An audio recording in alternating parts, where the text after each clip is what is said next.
Għax se nagħmel share. Okay, mela.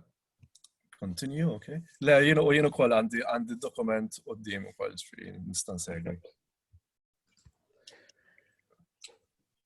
Mela, illum il-ħamis 14 ta' Mejju 2020 u jien Adrian Green qed nitkellem ma' l-artist viżiv Malti Franco Rizzo illi qiegħed Sejul. Franco jgħix u jaħdem Sejul, bħalissa Malta l-10:30 ta' filgħodu waqt li Sejul il-ħin huwa l-5:30 ta' war nofsinhar.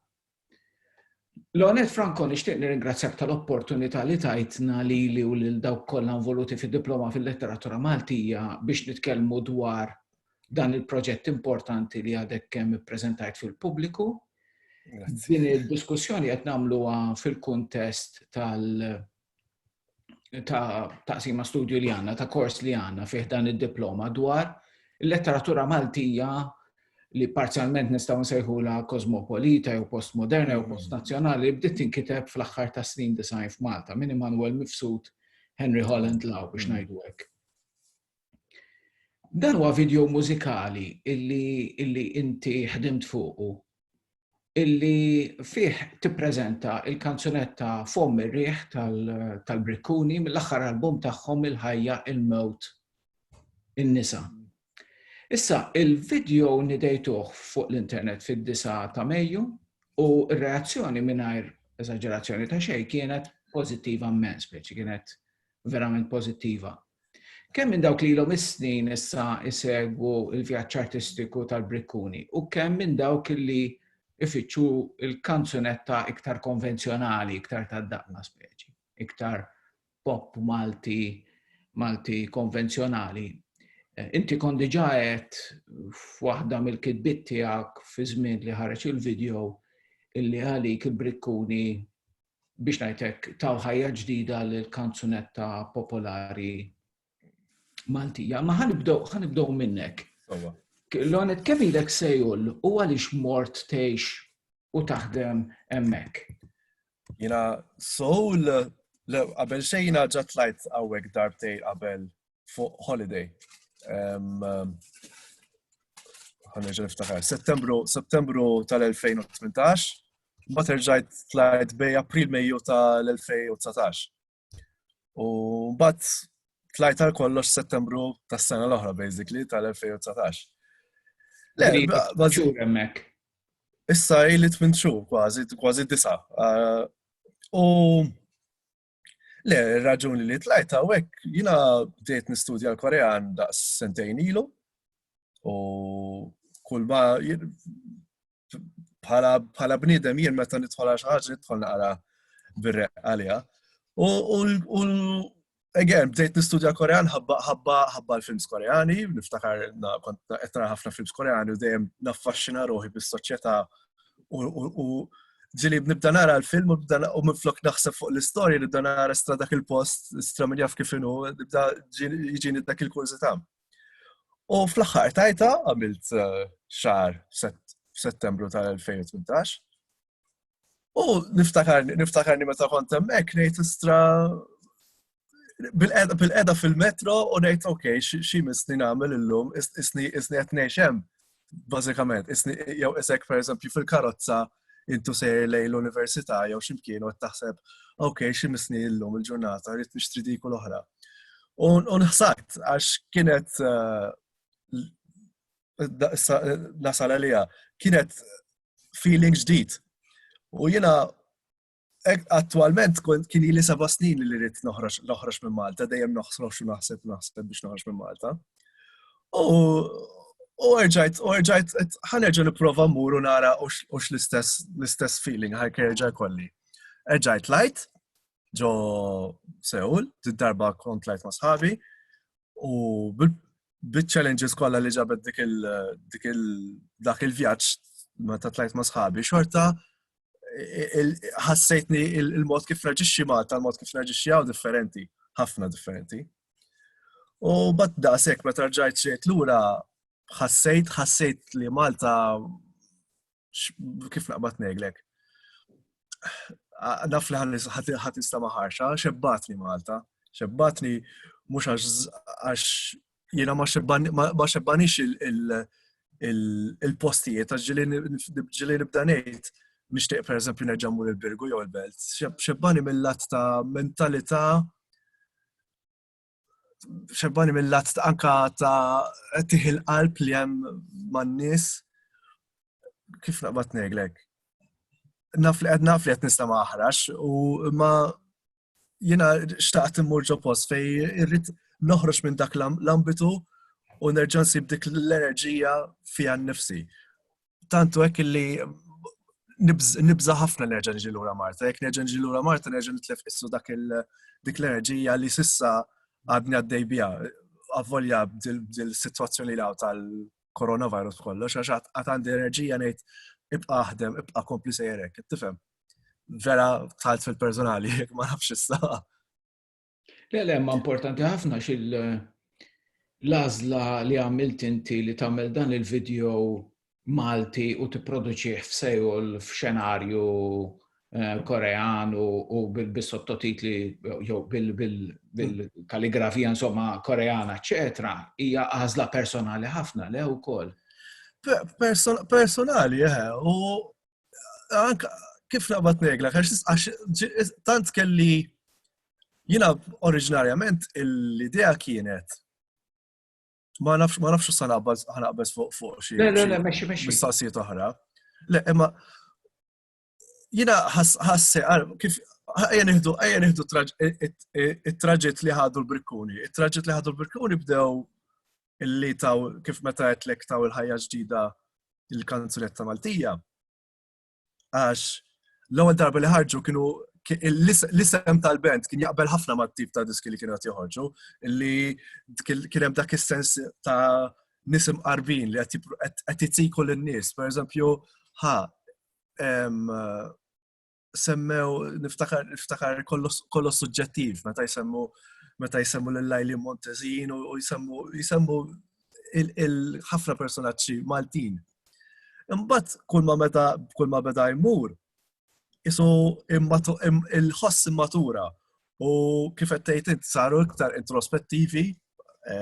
Pereżempju, jien oriġinarjament id-diska ta' 10 snin xtaqt nagħmel tal-album. U jiena dik jekk għandi kif naqbad ngħidlek konnessjoni personali ma' dik id-diska l-iktar li għandha konnessjoni personali u għadha s'issa f'moħħi nixtieq nagħmel xi ħaġa biha. Dik il-pjazza ta' 10 snin u. Le, li iktar li toġobni kun naf Aziza kun kif li dawn obviously paraphrasing, kun naf Aziza kun naf li dawn l-isti mhux moħlija ma sta motija jew. Eżatt. U hemmhekk dal-grupp Brikkuni naf li hemm gruppijiet oħrajn ta'. Imma speċjalment il-Brikkuni li naf li ma jmorrux għas-soltu għan-normal, qed jippruvaw jagħmlu xi ħaġa unika.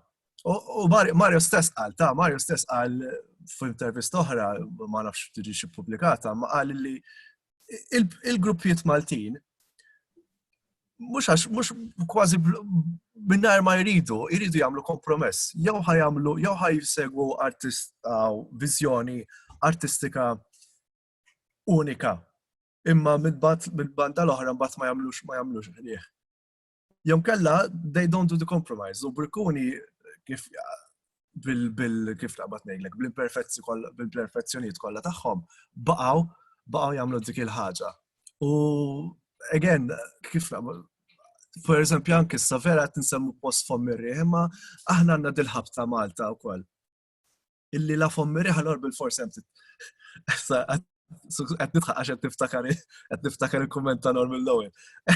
Imma naħseb ħanaqbad dak il-kumment eżatt ta' Norman Lowell.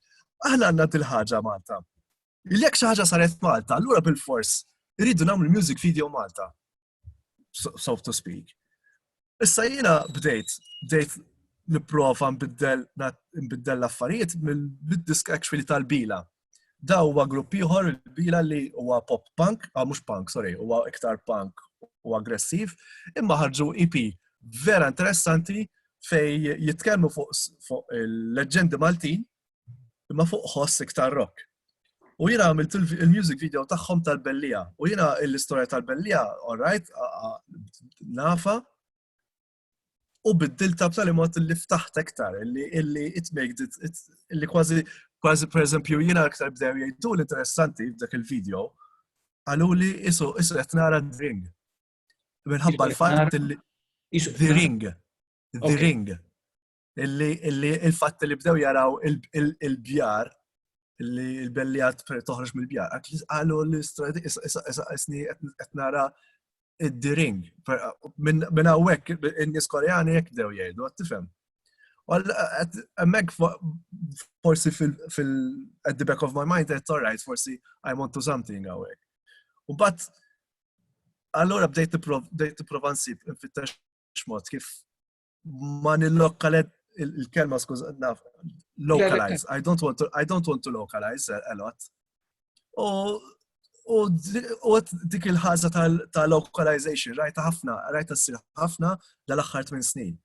U musta niddeja insemmi, jiena ħdimt fil-IT kien hemm proġetti sirja ħafna li saru fih dan il-komunità, imma fuq livell ngħidu hekk mikroskopiku, ma fuq livell makroskopiku we were so inward looking and not outward looking illi vera tatni immens fija illi minflok ma ħsibna kif sa naqdu Malta mal-bqija tad-dinja għamilna iffokajna ħafna fuq il-salib ta' Malta, fuq il-Luzzu, fuq dik, fuq oħra, u minix ngħid jiena b'dal f'sens ta' disprezz lejn tradizzjoni Maltija, imma jekk ħaneħlu fuq dak l-immaġni biss, m'hemmx ċans inħoss li l-arti Maltija ħadd tmut. Jekk nibqgħu nistudaw, nisforzaw lil nfusna li jekk xi ħaġa għawek nerġa' mur lura għal-fatt li għal xiex ma ġibitx, jekk xaħti jgħid għal xiex ma ġibitx tfom ir-riħ, ngħidlu għal xiex kellu jinġibet tfom ir-riħ. Tfom ir-riħ kif qal Mario, mhux post, jista' jkun post astrat. Jekk għalija tfom ir-riħ huwa sowl, pereżempju, jew għalik ma nafx rajt li tellajt xi ritratti ta' Witasri, forsi tfom ir-riħ għalik huwa Witasri. Jew artisti oħra li marru jgħixu Berlin, għalihom hemmhekk tfom ir-riħ. Qed tifhem? Aħna il-Maltin qed nitkellem f'sens ġenerali għax jiena għamilta wkoll illi rridu nagħmlu xi ħaġa jekk ħansemmu l-Malta rridu b'xi mod nuru Malta jew b'xi mod jew ieħor. Jiena anzi minn dejjem kellim dik il-ħaġa li niġbed xi ħaġa Malta imma ma nagħmellix tidher li hija Malta, pereżempju, tifhem. Għax bekk jekk nieħdu il-bila u nieħdu il-bila nġibet Malta. Imma again, il-fatt li reazzjoni qalu li isnietna xaħġa il-film The Ring, diġa qed ħloqt isu bridge internazzjonali. U fom ir-riħ mbagħad mort iktar internazzjonali fejn laqqas tipo l-unika ħaġa Maltija li kien hemm hija l-lirika u d-diska fiha nfisha. Skużani jekk dort ħafna. Le, assolutament, le l-argument jak naħseb li huwa relevanti ħafna anke għal dak li qed nagħmlu fost l-oħrajn insomma f'dan il-kors li fih niddiskutu l-letteratura kontemporanja.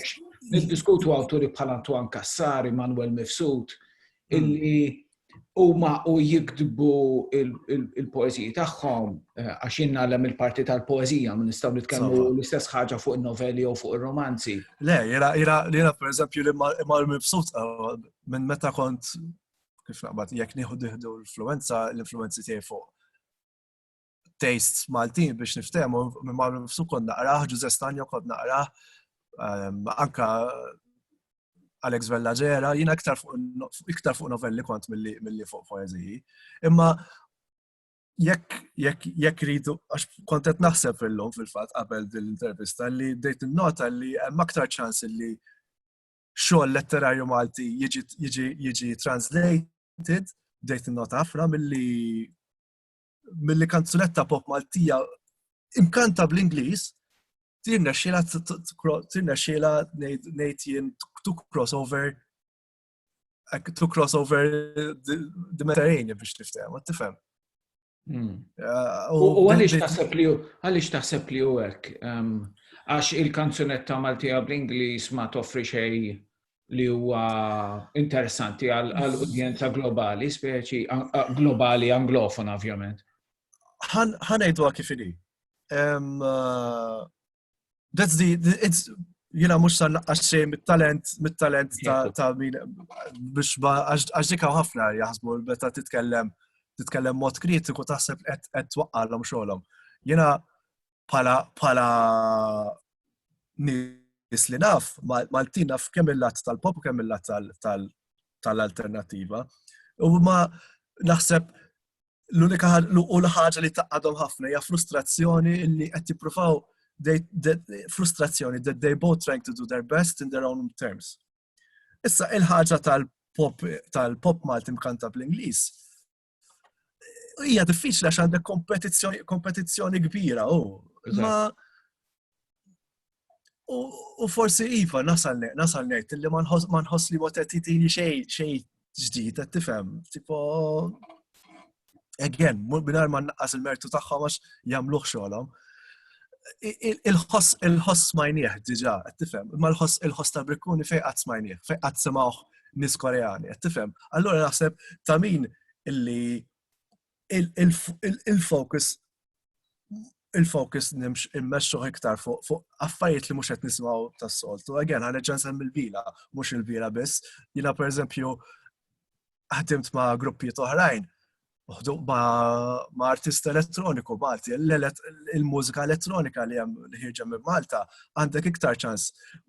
Il-mużika elettronika Maltija actually bħalissa naf li best again fuq xi ħaġa oħra qed tagħmel qed timxi ħafna madwar id-dinja. Imma again, mhux kwistjoni ta' mhux kwistjoni ta' awtoritajiet li qed jiffukaw fuqhom, anzi hija intrapriża individwali. Nies li ħdimt magħhom li nafu, pereżempju DJs li kont ġieli filmjat parties għalihom imma qed għamlu tracks u qed jimxu barra minn Malta. Ma nafx issa biex mireglek kollox, ma nafx għandhom xi tip ta' support minnaħa tal-gvern jew le, jew minnaħa tal-awtorità tat-turiżmu, imma sa fejn naf jien fejn jidħol l-affarijiet ta' prodott kulturali jekk ħanitkellmu fuq dat termini, m'għandhom support, dejjem kienet ħaġa ta' intrapriża individwali. L-istess il-video tagħna. Issa pereżempju l-X Factor għax dik waħda again, hija ħaġa personali ma li naħseb li nħoss għandha x'taqsam ħafna ma l-effort li qed nagħmlu biex nippruvaw nisportaw il-prodott kulturali Malti lej barra. Kif inti jista' korreġuni naf li nista' nkun sejjer żball, imma l-ewwel ħaġa li ħanagħmel din l-analoġija. Għalija X Factor qisu l-panettone Taljan.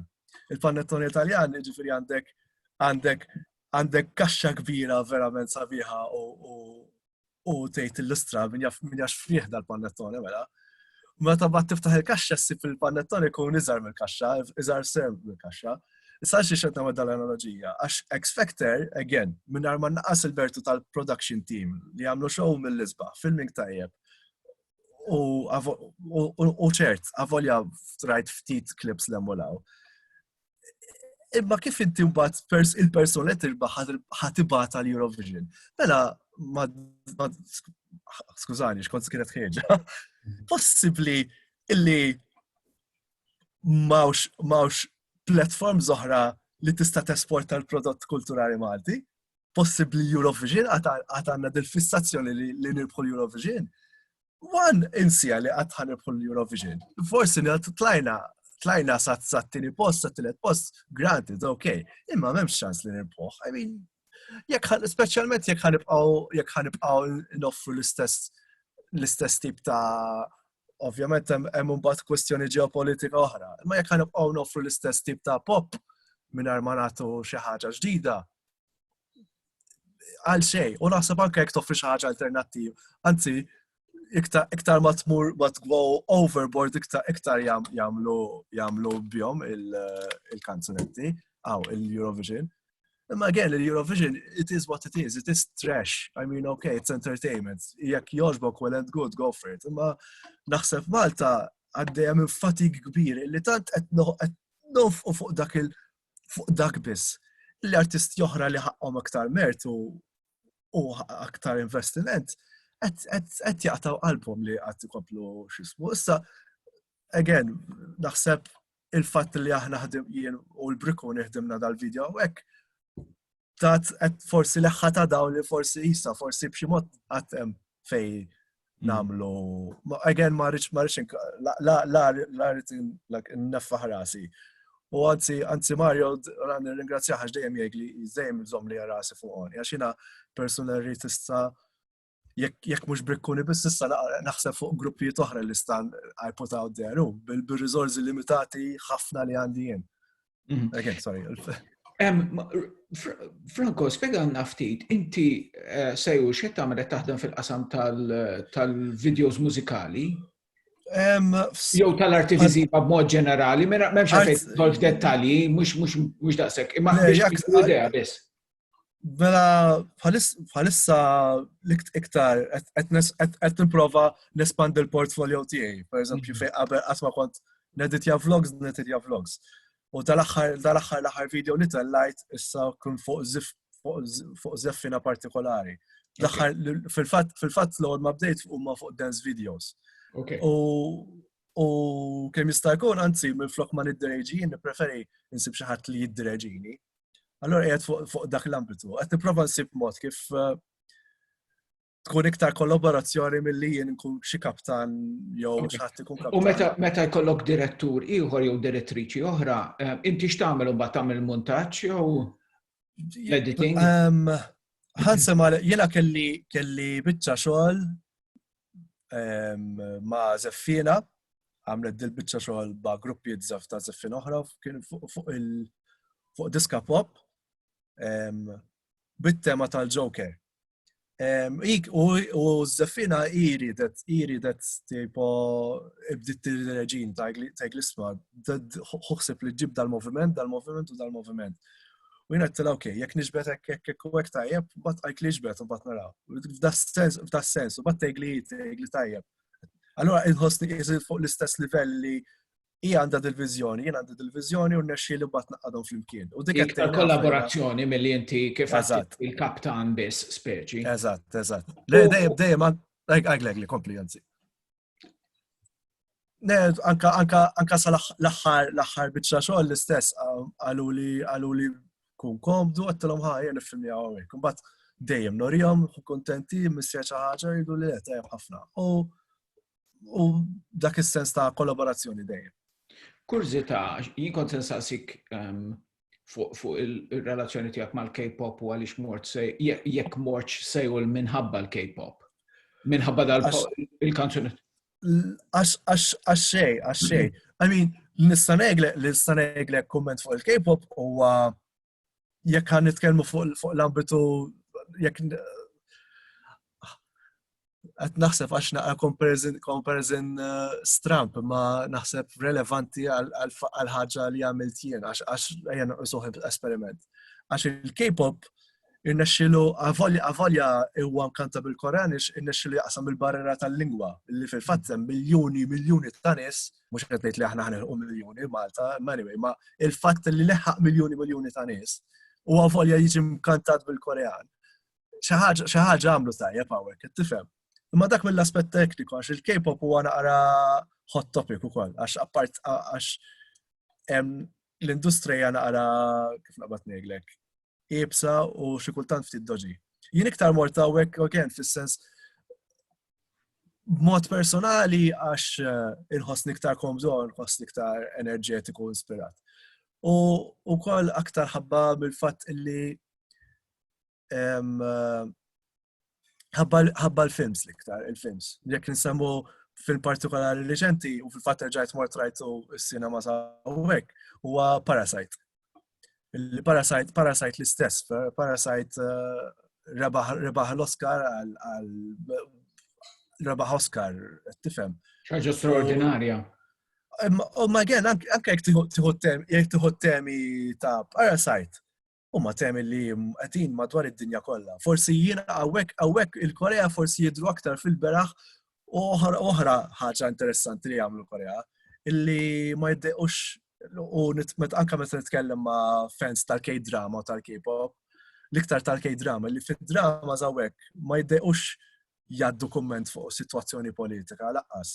Qed tifhem u pereżempju u hawnhekk iktar l-affarijiet iktar ovvji, nies naraw iktar konxji ta' ċerta affarijiet li qed jiġu fis-soċjetà. Meta Malta qisu again mhux qed titfa' l-ebda ħtija lejn Malti hawnhekk, imma Malta qisu nippreferu naljenaw rasna u ma naħsbux ħafna u ma narawx kif nippruvaw insolvu l-problema. Allura anke meta tinnota d-dramas Maltin, id-dramas Maltin ftit li xejn jagħmlu qisu xi kumment politiku jew xi kumment partikolari, anzi jibżgħu li ma jmorrux ikun hemm xi vendigazzjoni li hija biża' ħafna forsi xi nies mhux se jaqblu miegħi żgur.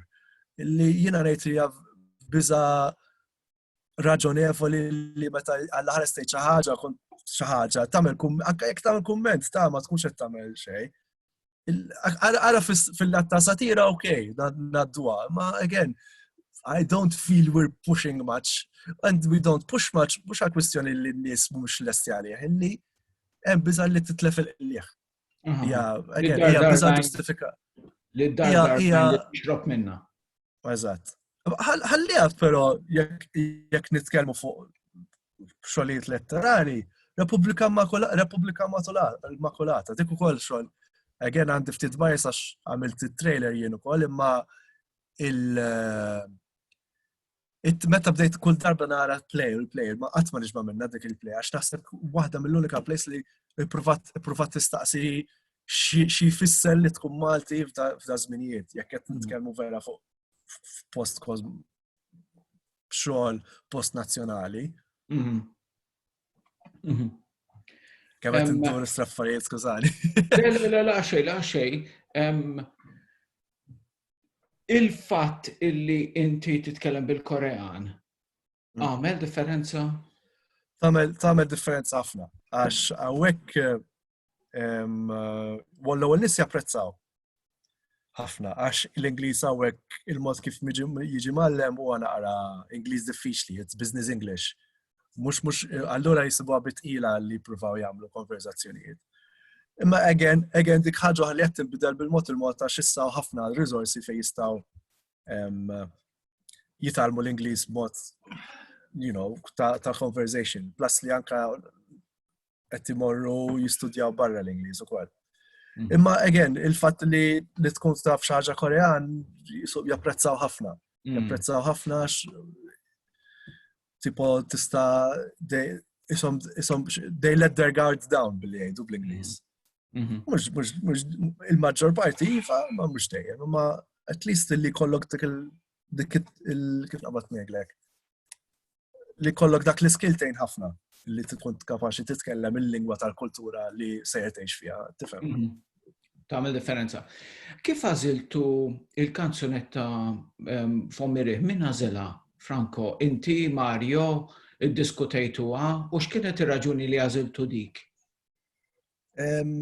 Bħala raġuni partikolari m'hemmx, jiena kif qedlek niftakar li rrid nagħmel 10 snin, minn dejjem rrid nagħmel 10 snin u rrid nara kif b'xi mod sa ninvolvja fil-xogħol artistiku tiegħi. Imma ma niftakar għalli qed naħdmu fuq l-album ġdid, forsi aħjar nagħmlu diska tal-album ġdid. Naħseb għax meta ħriġ l-idea tal-video kien tartu kien ġa ħareġ kien ilu li ħareġ Balkali. Għalli ħadd id-diska li qed naħdmu fuq l-album il-ġdid u kienet insertat Fommi r-Rieħ. U jiena smajta fl-istadji vera preliminari tagħha, smajta f'garage recording, u manka meta bdejt nisbaħha f'garage recording, speċjalment meta daħlet il-vuċi ta' Kim Pepe, is-saħħart, vera, again, biex kif naqbad ngħidlek, evidenza ta' kemm il-Grikuni dejjem jippruvaw jippuxjaw il-ħoss. Mhux il-lirika biss, imma anke l-ħoss tal-kanzunetta Maltija. Fejn qed tobsol ħadd tisma' dik il-ħoss operatiku kważi, operatiku mhuwiex, imma kważi ħoss operatiku f'diska ta' kanzunetta Maltija, tifhem?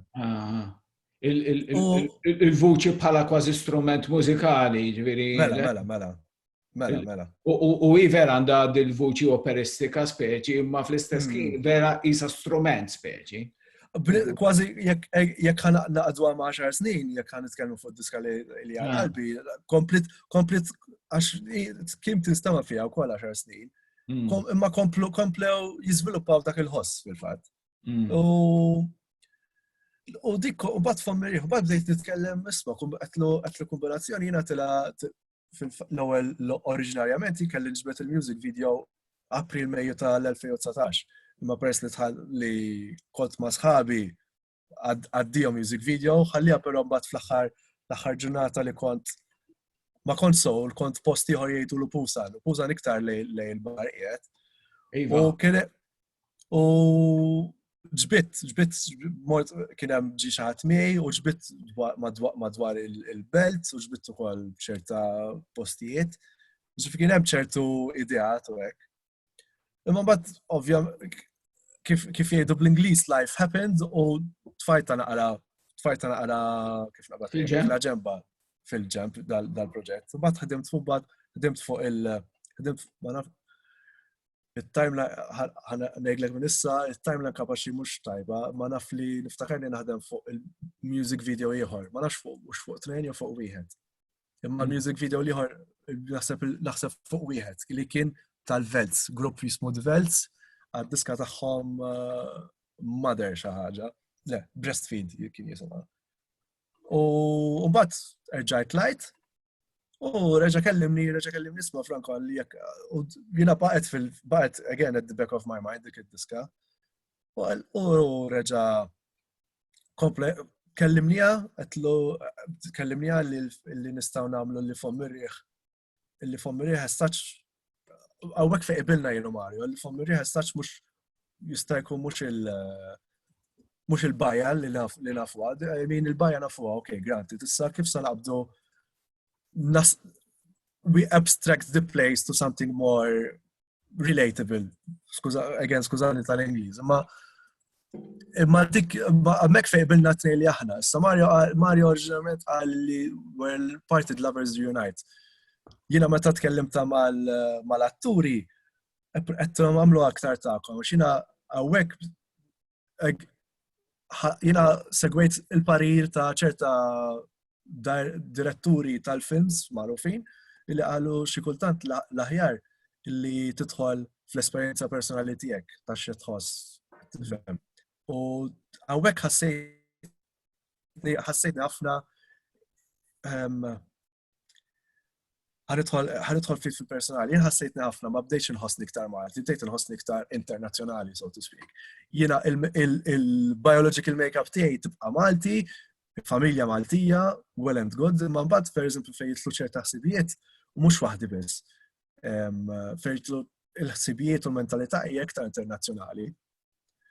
U bdejt inħossni jekk xi nies jippreferu jgħixu Malta, well and good, ma jiena bdejt inħossni li jienu Malta ma bqajniex naqblu flimkien. Kelli bżonn, pereżempju tlajt Berlin fuq vjaġġ ukoll ħassejt iktar komdu Berlin, tlaqt fuq Londra ħassejt iktar komdu Londra, volja f'qasir żmien. Jew anke tlajt Stockholm ukoll kienet għamlet li kellha l-maġija tagħha. Imma hawnhekk iktar u iktar, hawnhekk mort iktar l-bord u iktar ħossni isu challenge naħseb x'inhi l-identità tiegħi u meta kapaċi naċċetta li l-nifsi tal-jien. U fil-fatt u bad dawk u tkellimt anke l-fatt li bdejt għażilt il-kast li għażilt ma żilx kast kollu Korean. Jiena kelli Korean,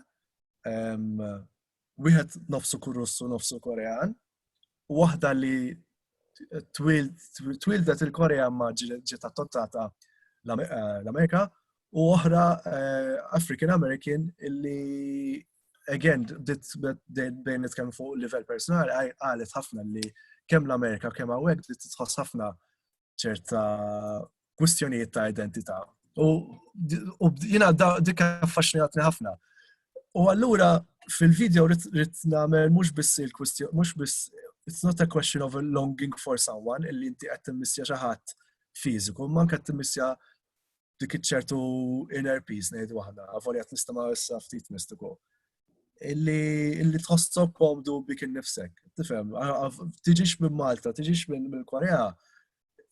Finally, what's important is that you accept yourself. Tifhem. U allura dik hija naħseb ħaġa mhux il-Maltin biss jħossha kulħadd. Għalhekk naħseb l-esperimenti li niftaħ il-kanzunetta Maltija b'mod internazzjonali f'dak il-lat innexxa. Jekk nagħmel kumment, Malta għandha problema illi ma naħsibx għandna din l-immaġni tagħna Maltin li ħafna li hija veritiera ma fl-istess ħin toħloq ċerta pressure. Għandna din ċerta immaġni li aħna l-iktar nies kontenti tad-dinja. Imma meta titkellem fil-pubbliku hekk ngħidu u vera hekk ngħidu, imma naħseb jekk tidħol fil-font u titkellem mod personali ma' ċerta ministri bda tintuna li hemm ċerta kif naqbad ngħid. Mhux dwejja, ċerta Diżappunti, per eżempju, jiena l-aħħar ftit xhur qabel ma tlajt Malta wkoll jekk nistgħu nitkellmu fuq l-esperjenza tiegħi, jiena kont nivvjaġġa ħafna b'taxi. U nibda nitkellem ma' drivers, per eżempju, jgħid jiena niftakar driver partikolari għalli jiena kieku jiena b'Ċipru xtaqt immur, imma bdew jaqtaw li qalbi. U jiena dik ħassejta wkoll, jiena għamilt 7 snin, dejt forsi mhux kapaċi, jew forsi hawnhekk komdu. U tsib ċerta nies jgħidulek għalfejn tmur post ieħor, jekk hawnhekk tinsab komdu. Għandhom raġun, ma fl-istess ħin ma jistax ikomplu jgħidu li hawnhekk l-aħjar post. Rridu naħwa minn rasna li Malta hija l-aħjar post. Dik waħda li forsi kienet tifrustrani. Nibqa' noż l-istorja u l-kultura Maltija, ma jekk nibqgħu naħsbu bħala Malti li aħna l-aqwa tad-dinja, I'm sorry, we're not gonna succeed in anything.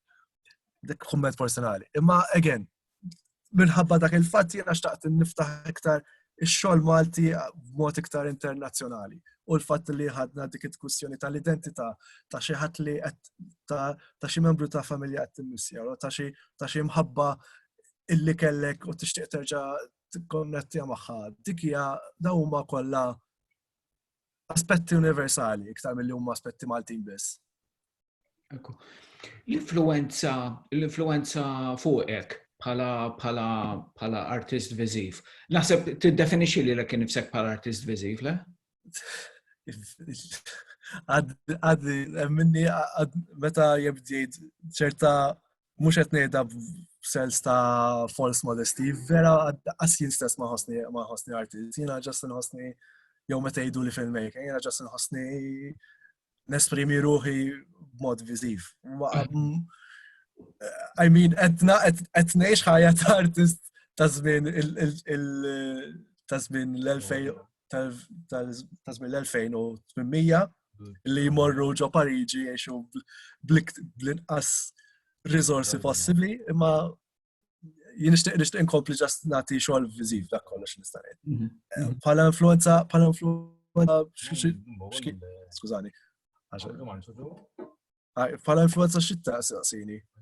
Le għax wieħed mill-kumment jien ma nifhimx fil-films, jiġifieri nħobb nara l-films, imma m'iniex wieħed mitħla tal-films, ċertament mhux daqshekk jew anke daqs Mario xi ħadd hekk, imma Noel tanti qal pereżempju li dik is-sekwenza li għandek fl-aħħar tal-video fakritu ħafna f'sekwenza li hemm f'2001 Space Odyssey ta' Stanley Kubrick. Mhux Noel tanti biss għalli li ħadd ieħor ta' Stanley Kubrick, vera dik vera qas ġitni f'moħħi. Għax jiena dak it-tip ta' Lejlek il-verità Kubrick x'ismu ta' direttur favorit qalbi ħafna, imma ma ġietix frasi li nagħmel dik il-konnessjoni. Forsi subkonxjament, imma iktar insemmi direttur Franċiż ieħor li dejjem jaffaxxinani ħafna il-film tiegħu Enter the Void. U li huwa fuq film through the point of view of a soul. of a soul. Of a soul, li hija vera, kien vera jgħidu lek bl-Inglis, it's a trippy movie. All right? Għaxa għabba kes liħor. L-aħħar biċċa biss. X'ismu d-direttur li qed titkellem fuq u d-direttur Franċiż qed li hu? Gaspar Noé, ħaniktibu lek. Tajjeb. Fi ħaniktibu lek. Gaspar Noé, le ma importax li. Gaspar. U anka ħareġ l-aħħar film tiegħu tajjeb, Climax. U jiena nħobbhom dak il-ċerta high colors way. Le, naħseb f'dal xogħol partikolari, naħseb ħdimt aktar fuq kif jaħdem Terence Malick. Terence Malick bdejt nara fuq li jikteb script kif naqbad ngħidlek fuq, but jiġbeq jagħmel pereżempju jiġbed ħafna filmati u clips, u bat l-istorja joħloqha waqt l-editing process. U naħseb għamilt dik il-ħaġa minħabba l-fatt li Mario għalli, per eżempju, meta ra l-xogħol tiegħi, jippreferi x-xogħol li għamil tal-Velz.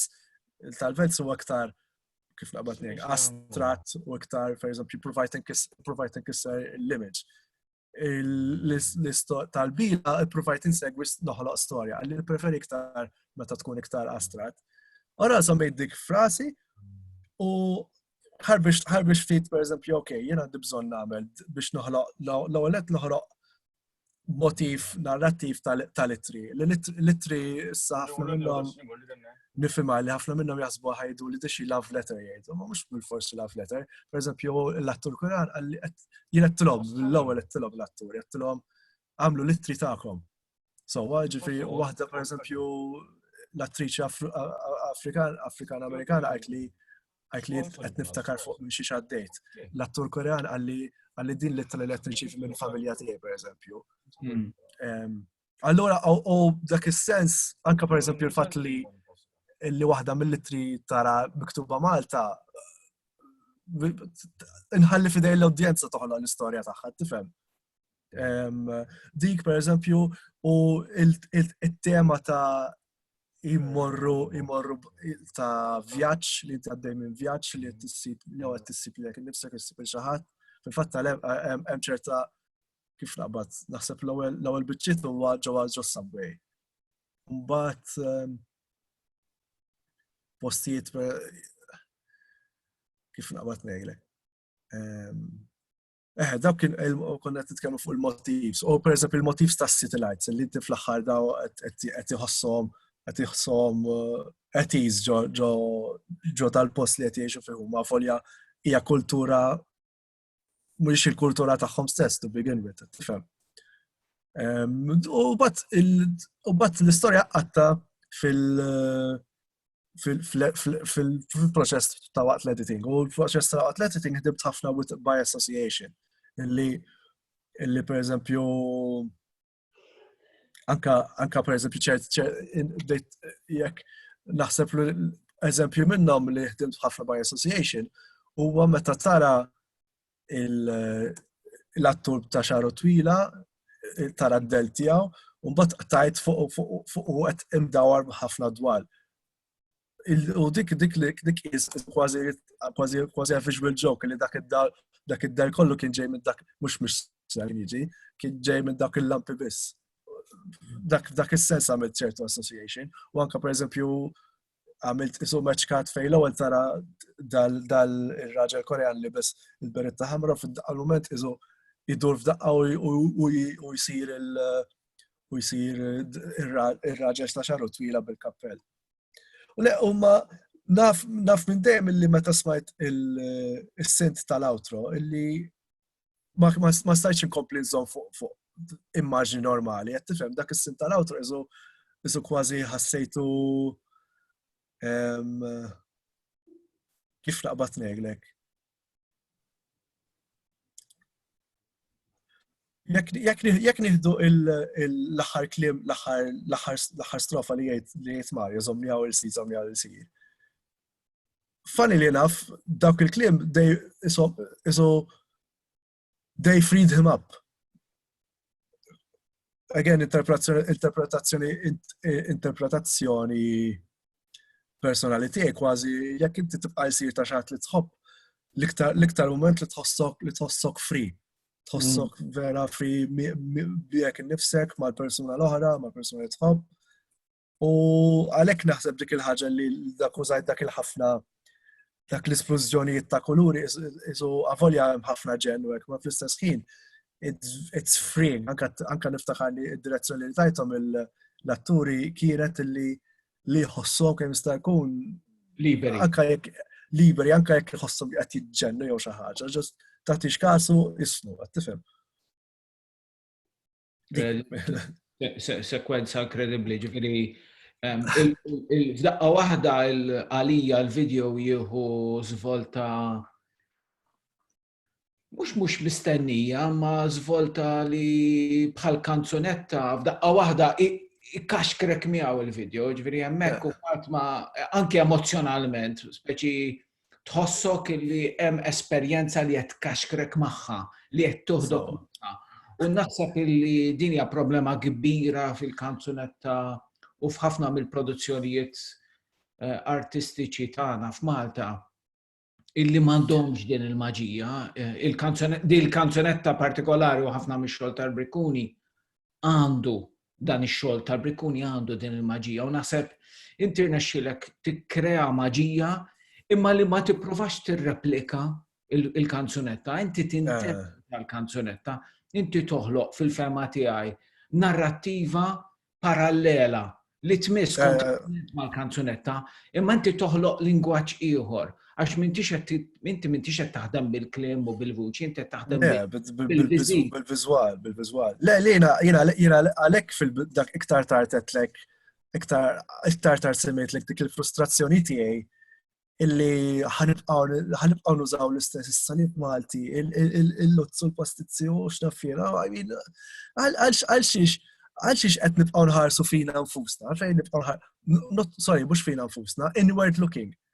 Qed inkomplu isna niżolaw ruħna. Biżżejjed hemm kurrent illi qed jipprova jiżola l-pajjiżi mill-lat tal-ieħor. Iktar u iktar Malta li aħna biċċa gżira ma fiha xejn, inkomplu niżolaw ruħna.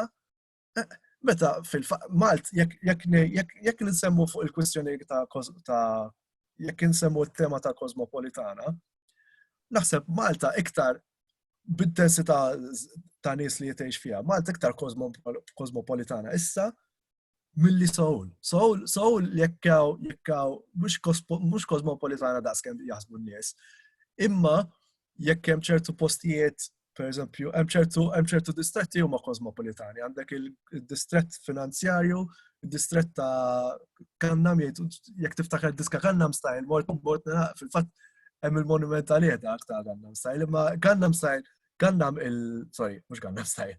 Il-post Gangnam huwa vera kosmopolitu li tara ħafna barranin imorru hemmhekk fil-fatt. Again, allura jekk aħna qed insiru aktar kosmopolitani, kif tibqa' tissisti li tuża viżwal Malti? Kif tibqa' jew anke jekk tuża viżwal Malti, għal xiex titturi l-irdum u l-natura, alright, nafu sbieħ. Tittuża drone shot, nafu sbieħ, alright. Tieni xi ħaġa illi kif naqbad tneglek. Ma talaqx li jekk innifsek ġo kaxxa. Again, ħalli ma nitkellmux fuq tal-Brikkuni. Ħa nitkellem fuq ħansemmi music video aktar reċenti. Għax dik il-music video li għamilt ma xtaqx, again, il-leġenda hija Maltija sewwa illi hija għamilt dik biddit l-istorja tagħha. Anka ta' Develz ukoll. Develz nimt iktar fuq images and feeling. U dik naħseb hija kienet frustrazzjoni u sezzjoni tiegħi illi l-immaġni u n-narrativa li ikunu parti mill-istess ħaġa. U naħseb bil-video tal-Brikkuni il-ħaqt il-pik biex naħseb jien. Ma rridx ngħid li ħaqt il-pik għax isni waqqaf li l-nifsi. Naf li rrid inkompli nagħmel passi ieħor issa. ejja ngħidu li wasalt f'post tajjeb, li għandi fejn nimraħ iktar issa. Illi l-immaġni u l-viżwal u l-ħoss jagħmlu sens ma' xulxin. Allora, per eżempju, jien nieħdu il-music video li qabel ta' The Velds, il-kanzunetti hija mkantata bl-Ingliża, imma again, meta nuża dak l-immaġnijiet li qed kważi tibda tara l-immaġni qed titkisser hija għax ħassejt il-kanzunetta hekk qed tagħmel li fil-mod il-mod qed kważi titkisser anke fil-fatt hemm is-sekwenza tal-aħħar kważi jsegwu l-istess iżu trajectory biex niftehmu. U mbagħad jekk nerġa' mmorru lura fejn bdejt naħseb dik il-ħaġa li nipprova inkisser l-ambitu Malti. Per eżempju, dik vera ġobri dak li piet tal-bila jien. Il-bestjarju fil-fatt jismu. Fej. Sorry.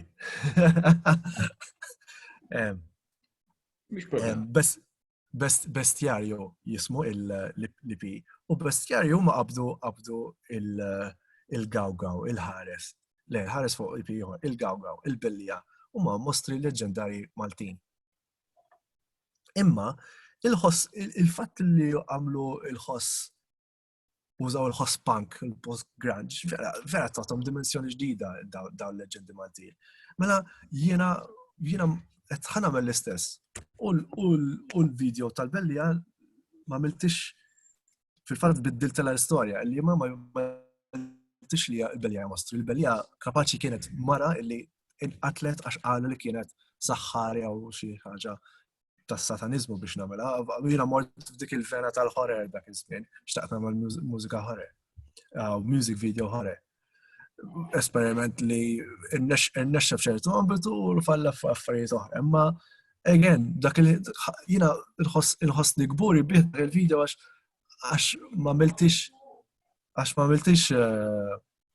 miltix tas-soltu ngħidilha jien u anke għamel reazzjonijiet mhux music video magħruf daqs kemm magħruf tal-Brikkuni, imma il-reazzjonijiet anzi wieħed mill-membri tal-grupp qalli xaħat mill-Amerika raħu vera għoġbu wkoll.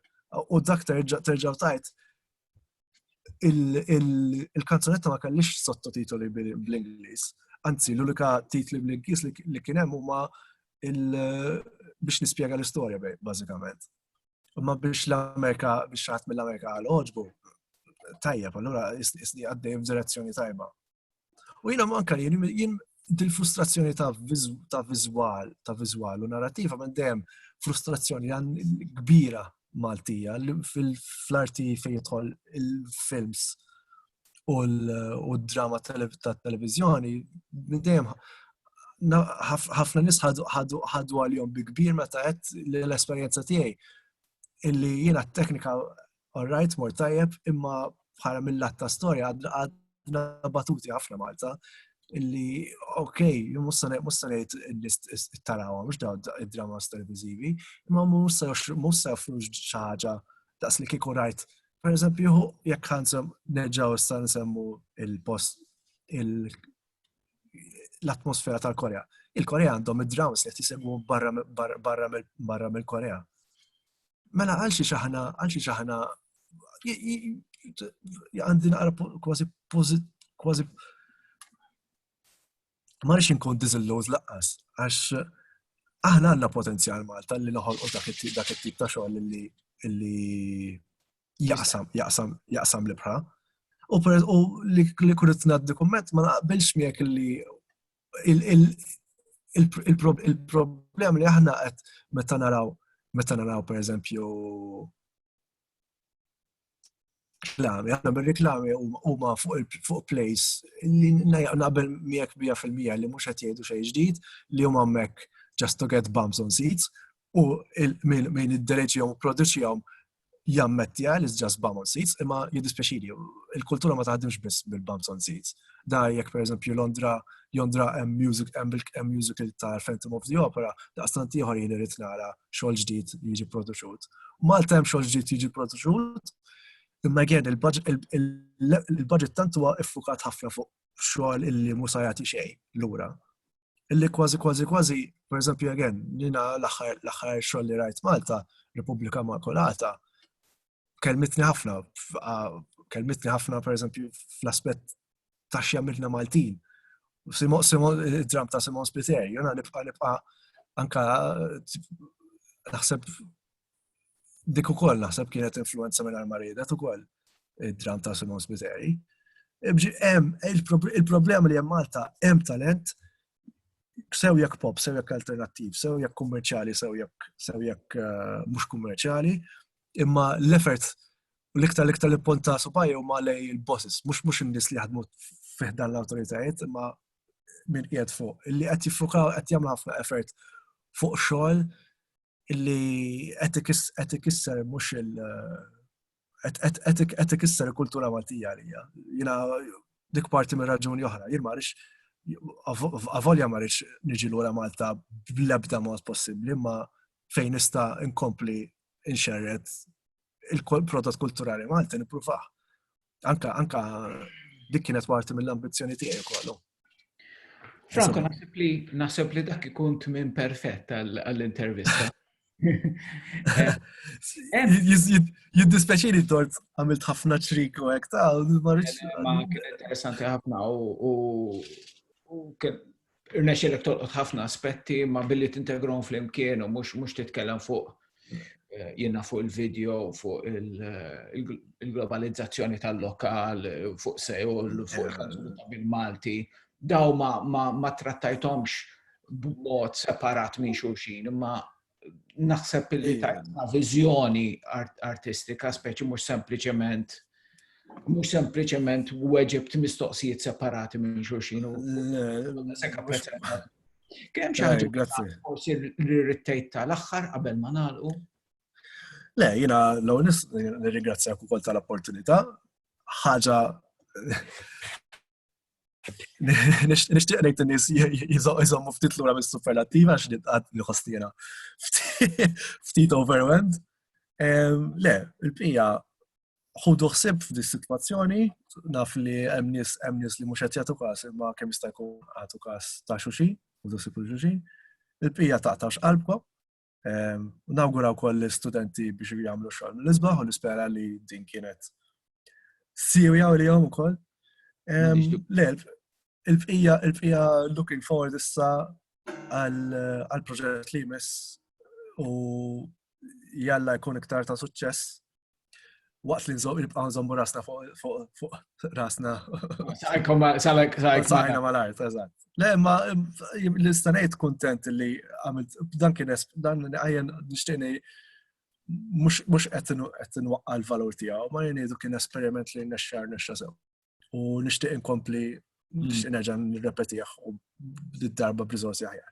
Ma rridx intawwal imma qed niftakar li rrid insaqsik ukoll fuq il-maskri fil-video, jiġifieri dal-video b'xi mod se jimmarka wkoll mument storiku illi jiġifieri aħna konxi, le jiġifieri li din mhix il-sitwazzjoni tal-coronavirus mhix sitwazzjoni li se tgħaddi malajr. Imma fl-istess ħin nafu li se tgħaddi wkoll għax kollox jgħaddi. Maskri huma anki kumment naħseb jien fuq id-distanza, fuq il-relazzjoni tagħna ma' nfusna, ma' ġisimna, ma' l-espressjoni tagħna ma' xulxin. Mingħajr ma rrid tagħmel dak il-kumment ukoll għax kważi jiena rrid nagħmel aktar ovvja x'feli dak il-kumment li rrid indaħħal attur u fuq wara nġib il-poster li għaw hawnhekk waħli biex tgħid li jaħslu idejhom hekk. Imma il-fatt li maskla għamlet anka bil-kem deret ftit dik il-maskla biżżejjed naħseb. Imnalla ma daħħalx dik l-immaġni kważi mela. Ne, dik waħda vera illi bħalissa u nara kulħadd qed iżomm minn xulxin. U naħseb id-dinja kollha qed tiġri biex terġa' tmur tagħna in-nies li qegħdin għall-qalbhom ukoll. As realizzajt jien stess il-pop tagħna l-kol speċi. Biex tagħli jien ma mmurx fiha rrid nagħmel hekk bl-bidejat. Vera mmur fihom jiena tipo okej. mod fukat ħafna.